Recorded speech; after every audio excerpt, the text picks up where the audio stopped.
কলকাতা দুর্গাপুজোয় প্রথমবার 3 দিন হয় 11D শো। আর ওখানে কিন্তু লোহা যে কাটিং সেটা কিন্তু চলছে, দেখো দেখাচ্ছেন ওই যে গোল একটা দেখো স্ট্রাকচার দুটো পড়ে রয়েছে, মানে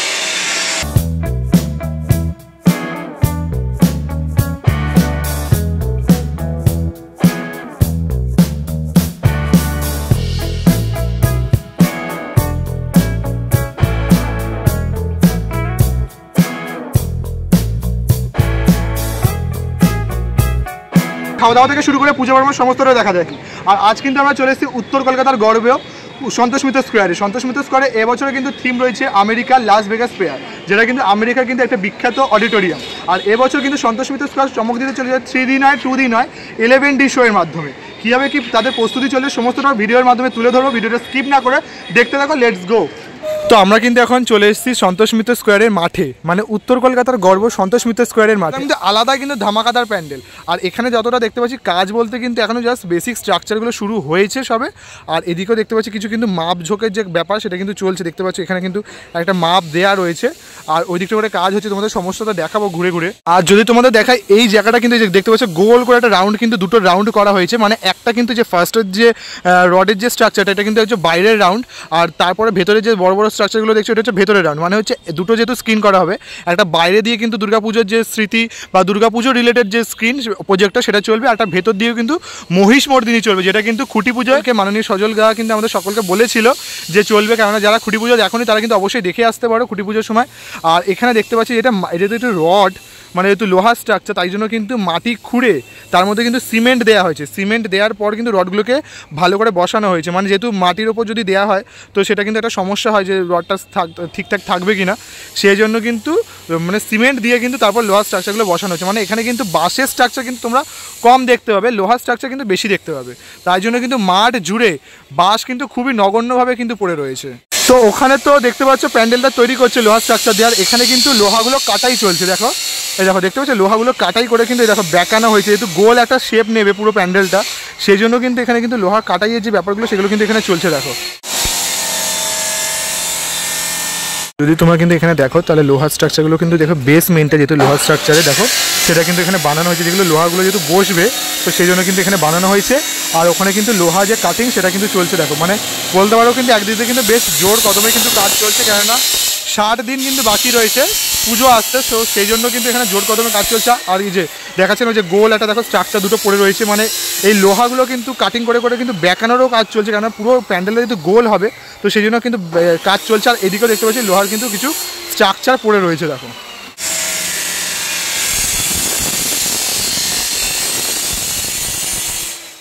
তো তোমাদের তো আমি দেখালাম প্যান্ডেল প্রস্তুতি কেমন চলছে, এবার তোমরা এক ঝলক দেখে না আমেরিকাতে যে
কথা বলি, বাসের স্ট্রাকচার যেহেতু কম হবে তাই জন্য দেখো খুবই কিন্তু নগণ্য, মানে বলতে পারো কিন্তু এই যে ওইটুকুনি একটু বাস, এইটুকুনি একটু বাস, এইটুকুনি বাস, মানে মেনলি কিন্তু বাসের স্ট্রাকচার কমই হবে, দেখে বোঝাও যাচ্ছে।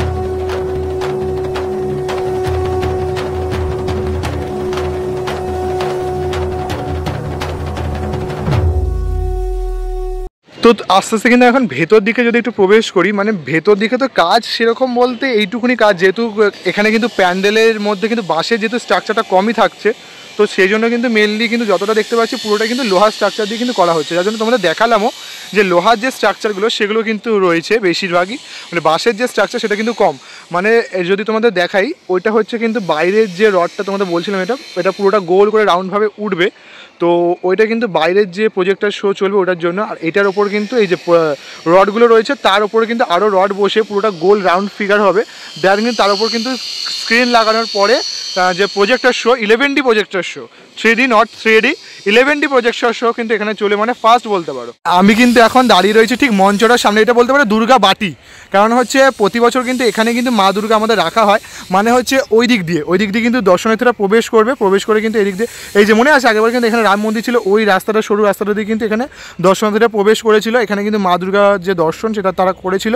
তো আমি কিন্তু যতটা শুনলাম যে এখানে যে প্যান্ডেলের যে উচ্চতা রয়েছে সেটা কিন্তু 60 ফুট রয়েছে, আর যেটা উইথ রয়েছে মানে চওড়াটা সেটা কিন্তু 70 ফিটের কাছাকাছি রয়েছে, মানে বুঝতেই পারছো বেশ কিন্তু একটা বড় চমক দিতে চলেছে সন্তোষ মিত্র স্কোয়ার। কী চমক দিচ্ছে সেটা তো আমি অবশ্য আপডেট দিতেই থাকবো, তো ভিডিওটা কিন্তু দেখতে থাকো আর আমাদের চ্যানেলের সাথে থাকো। তো তোমাদের জানিয়ে রাখি যে এখানে কিন্তু যে শিল্পী রয়েছে দুর্গা প্রতিমা তিনি কিন্তু রয়েছেন মিন্টু পাল, মানে কুমোরটুলি কিন্তু প্রসিদ্ধ শিল্পী মিন্টু পাল। তোমরা তো অনেকেই জানো যে মিন্টু পাল কিন্তু কলকাতার বুকে একটা ফার্স্ট আলোড়ন সৃষ্টি করেছিল, মানে দেশপ্রিয় পার্কের যে বড় দুর্গা তার হাত দিয়ে কিন্তু সৃষ্টি হয়েছিল, তার হাত দিয়ে কিন্তু কলকাতার বুকে দুর্গাপুজোর কিন্তু একটা নাম যে আরও প্রসিদ্ধ সেটা কিন্তু লাভ করেছিল। আর প্রতি বছরের মতো কিন্তু সন্তোষ মিত্র স্কোয়ারে এবছরও কিন্তু মিন্টু পালের হাত ধরেই কিন্তু যে মাতৃ প্রতিমার যে রূপদান সেটা কিন্তু করতে চলেছেন তিনি। আর একটা কিন্তু বিষয় এখানকার যেটা ভালো সেটা হচ্ছে সন্তোষ মিত্র স্কোয়ারে কিন্তু থিম করলেও প্রতি বছর কিন্তু সাবেকিয়ানার মধ্যে যে মাতৃ প্রতিমা থাকে যেটা কিন্তু মানে দর্শনার্থীদের কিন্তু মনে আকর্ষণ বেশি সৃষ্টি করে, কেননা থিমের সাথে তো মা দুর্গা তো ঠিক আছে, কিন্তু মা দুর্গা যেহেতু তো সেখানে সাবেকিয়ানার যে ছোঁয়াটা সেটা কিন্তু থাকলে দর্শনার্থীদের বেশি মন সৃষ্টি করে আর বেশি মন কাড়ে। তো এবারে কি মিন্টু পাল কী চমক দিতে চলেছে দর্শনার্থীদের সাবেকিয়ানার মাধ্যমে সেটাই কিন্তু দেখার বিষয়, কেননা কলকাতার বুকে এই প্রথমবার 3D নয় একদম 11D শো হতে চলেছে, আর যেটা কিন্তু বাঁশের স্ট্রাকচার কম লোহার স্ট্রাকচার দিয়ে একটা গোটা মণ্ডপ সৃষ্টি হতে চলেছে। আর তাছাড়া কলকাতা কিন্তু এখন কলকাতা বলা যাবে না, আমেরিকা হতে চলেছে, কেননা আমেরিকার লাস ভেগাস স্কয়ার যেটা কিন্তু বড় অডিটোরিয়াম সেটা কিন্তু হতে চলেছে এই কলকাতার বুকে, মানে উত্তর কলকাতার বুকে। এমনি কিন্তু বলি না ইউনেস্কো সম্মান পেয়েছে আমাদের এই কলকাতা দুর্গাপুজো, এমনি না, একদম আমাদের বাঙালির কাছে ট্যালেন্ট আছে বলি যে এত বড় জিনিসপত্র এত সুন্দর জিনিসপত্র তোমাদের মাত্র দুর্গাপুজোর মাধ্যমে কিন্তু দেখিয়ে দিতে পারি। মানে বলতে পারো বাঙালিদের হাতে শিল্পকলা যেটা শিল্পের যে সৃষ্টিটা সেটা কিন্তু অসাধারণ। তো বেশি বকবো না, আবার ভিডিওটা শুরু করছি, ভিডিওটা দেখতে থাকো যে কেমনভাবে কি প্রস্তুতি চলছে। এখন কিন্তু আমরা দাঁড়িয়ে আছি ঠিক খুঁটিটার সামনে, দেখতে পাচ্ছ আমরা কিন্তু খুঁটি পুজো কভার করেছিলাম, যারা কিন্তু দেখেছো তারা তো অবশ্যই জানে যে বড় খুঁটিটা কিন্তু এখানে পোতা রয়েছে এখনো পর্যন্ত। এই খুঁটির পর কিন্তু এখানে আস্তে আস্তে দেখতে পাচ্ছ প্যান্ডেলের যে কাজ সেটা কিন্তু চলছে, আর এটাই তো মূল মঞ্চ, এটা কিন্তু মা দুর্গা থাকবে, আর মা দুর্গার পাশ দিয়েও কিন্তু এখানে লোহার স্ট্রাকচারগুলো কিন্তু এখানে রাখা রয়েছে, যেগুলো দিয়ে কিন্তু পুরোটা ঘিরে কিন্তু মণ্ডপটা কিন্তু তৈরি করা হচ্ছে। সবার মন্ত্র উৎসবের রঙ্গনে আজ সবার মন্ত্র উৎসবের শোভালোকে। ওখানেও যেমন কিন্তু মাপ রয়েছে, এদিকেও কিন্তু দেখতে পাচ্ছি দড়ি দিয়ে কিন্তু কিছু মাপঝোঁক করা রয়েছে, মানে এখনও কিন্তু কাজবাজ ভালোই চলে বোঝাই যাচ্ছে। পুরোটা কিন্তু এখানে মাপঝোঁক করা রয়েছে, এখানে বড় যে পিলার সেগুলোও রয়েছে, যেমন সরু পিলার রয়েছে বড় পিলার রয়েছে, পুরো ওইদিকেও কিন্তু টিনের কাজ রয়েছে, মানে পুরোটা কিন্তু লোহার স্ট্রাকচার দিয়ে কিন্তু পুরোটা প্যান্ডেলটা কিন্তু করা হবে। ওখানে যেমন কিন্তু লোহার স্ট্রাকচার রয়েছে, এখানে দেখো কিছু টিন পড়ে আছে, ওইদিকেও টিন পড়ে আছে, মানে টিনের দিয়েও কিন্তু কাজ চলবে। আর এখানে কিন্তু শিল্পীরা থেকে কিন্তু পুরো প্যান্ডেলটা কিন্তু কাজ করাচ্ছে। তো বন্ধুরা তোমাদের তো সমস্ত কিছু আপডেটকে আমি দিয়েই দিলাম, তো ভিডিওটা কেমন লাগলো অবশ্যই কিন্তু আমাকে কমেন্ট করে জানাতে ভুলো না, আর কোন প্যান্ডেলে কী প্রস্তুতি চাও অবশ্যই কিন্তু কমেন্টকে জানাতেই পারো। আর যদি এই ভিডিওটা ভালো লেগে থাকে তাহলে অবশ্যই কিন্তু লাইক কমেন্ট শেয়ার করে দিতে পারো। আর আজকে একটা নতুন ভিডিও নিয়ে তখন তোমরা পাশে থাকো, সুস্থ থাকো, বাই বাই।